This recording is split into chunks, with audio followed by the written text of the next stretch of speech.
C5 app download ചെയ്യൂ. കാണൂ മുഴുവൻ എപ്പിസോഡുകളും സൗജന്യമായി.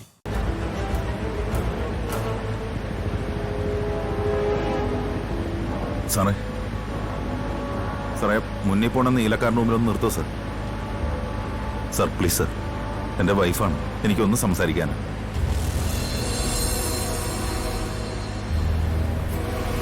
ഒന്ന് ചവിട്ടി കയറ്റി നിർത്തിക്കൊള്ളു.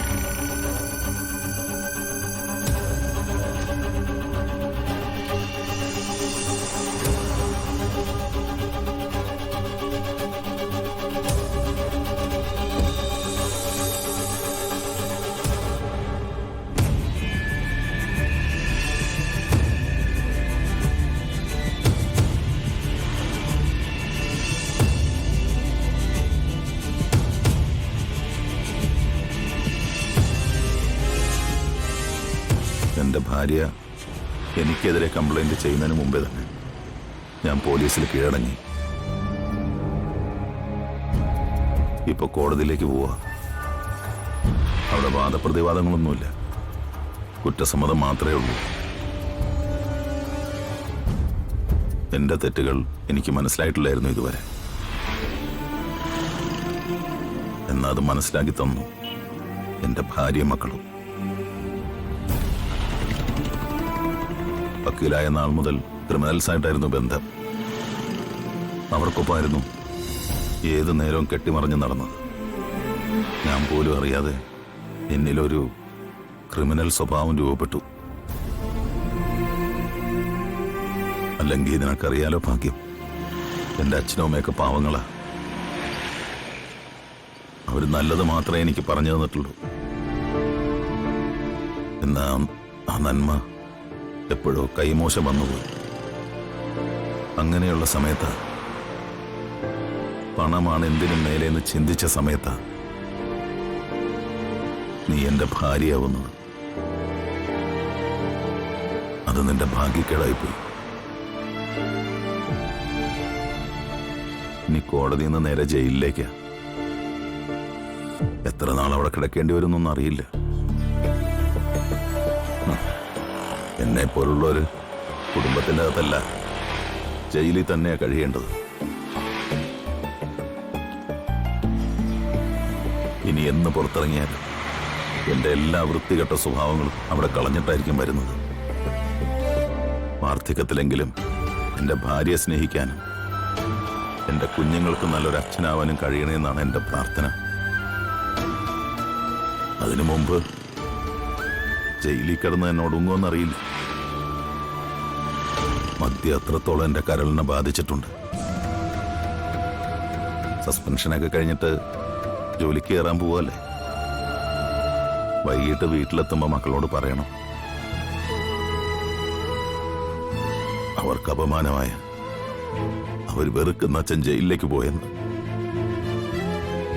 മതി മതി, വാ.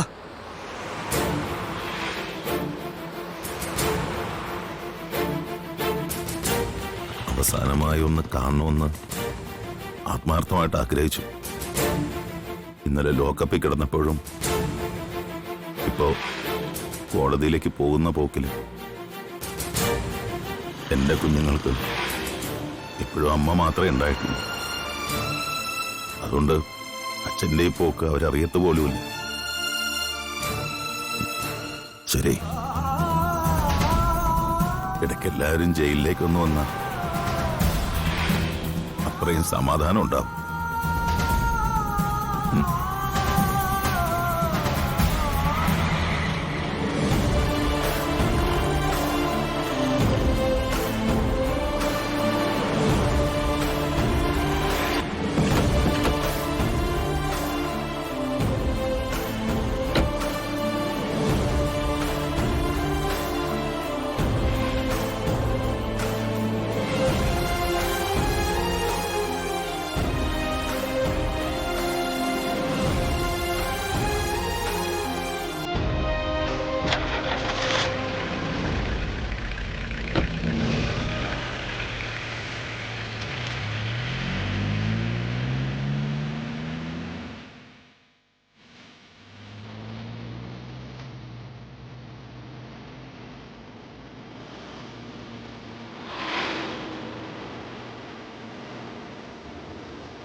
ആഹാ, മോള് രാവിലെ എഴുന്നേറ്റ് അടുക്കളയിൽ കയറിയോ?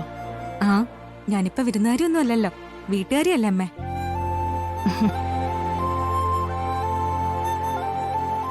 അല്ല, അമ്മയ്ക്കിന് എന്തു പറ്റി? മൊത്തത്തിലൊരു മാറ്റം ഉണ്ടല്ലോ. ഇന്നു മുതൽ മാറണമെന്ന് എനിക്ക് തോന്നി. എന്റെ സ്വഭാവത്തിൽ മാത്രമല്ല, രൂപത്തിലും. അതുകൊണ്ട് മുടിയൊക്കെ ഒന്ന് വെട്ടി മോഡേണായി. അതുകൊണ്ട് അതിരാവിലെ ഞാൻ വന്ന് നിങ്ങളെ വിളിച്ചുണർത്തുമ്പോ ഈ രൂപത്തിൽ എന്നെ കാണണമെന്ന് ആഗ്രഹിച്ചത്. കൊള്ളാം, എന്തായാലും നന്നായിട്ടുണ്ട്. എന്നാ അതിനു മുൻപേ മോളിങ് വന്നില്ലേ? ദാ, അമ്മ ചായ കുടിക്കേ.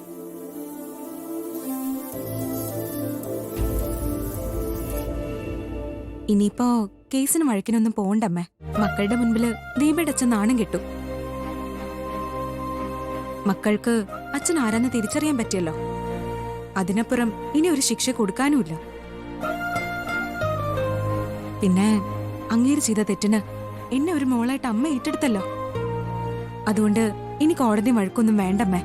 അയാളെ അങ്ങനെ വെറുതെ വിടുന്നത് ശരിയല്ല മോളെ. എന്റെ മക്കൾക്ക് അല്ലേലും അയാളെ അറിയാമായിരുന്നു. ഇപ്പോ അയാൾ ചെയ്ത ക്രൂരതയുണ്ടല്ലോ, അതൊരിക്കലും എനിക്ക് മറക്കാൻ പറ്റില്ല. അല്ല, ഈയൊരു തവണത്തേക്ക് ക്ഷമിച്ചേക്കമ്മേ. എന്തായാലും ഇപ്പൊ നിങ്ങൾ രണ്ടാളും ഒരുമിച്ചല്ലല്ലോ താമസിക്കുന്നെ. ഇതൊക്കെ കേട്ടിട്ടും ദിലീപ് അവന്റെ പെണ്ണിനെയും കൊണ്ട് അവിടെ പോയി നിൽക്കുന്ന എന്തിനാന്ന് എനിക്ക് മനസ്സിലാവുന്നില്ല. ഇന്നലെ മോൻ അച്ഛനോട് നല്ല ദേഷ്യമുണ്ടായിരുന്നു. ഇവിടത്തെക്കാളും സൗകര്യം അവിടെ ഉണ്ടെന്നല്ലേ പറഞ്ഞത്. അതുകൊണ്ടായിരിക്കും അവിടെ നിൽക്കുന്നേ.